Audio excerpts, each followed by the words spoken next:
Naman. Wala pa update dun sa Wala lagi, oo. brother case nito, hindi. Oo. Kaya nga nakaka... Ay, mag-explain yung may wala. Ano ba sinasabi mo ba? Ito. Oo, aman. Pakita natin. Kaya, Aman.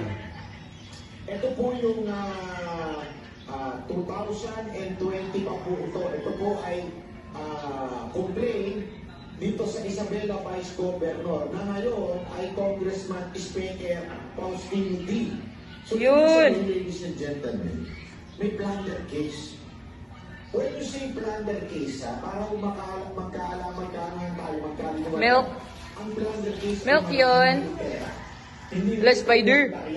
Para lang sa... Spider. Dili mag-close. Ito hindi malaking pera. Ibig sabihin, Hala na si nanay. Hala. ladies and gentlemen, hindi po natin sinasabi na... Ito.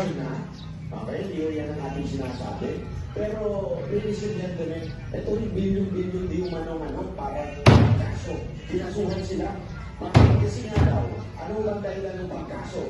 Number one, ay itong proyekto nito ay walang Ato dadakaw.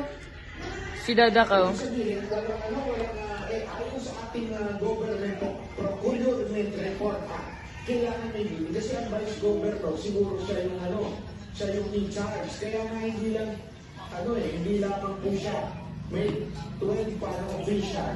Kasi ang nag-head, usually yung vice governor, pag sa mayor naman, yung vice governor doon, itong kanilang council.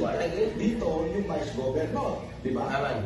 Mantakin mo, ladies and gentlemen, grabe po, ang lupit. Aman, May hindi dumaan sa procurement.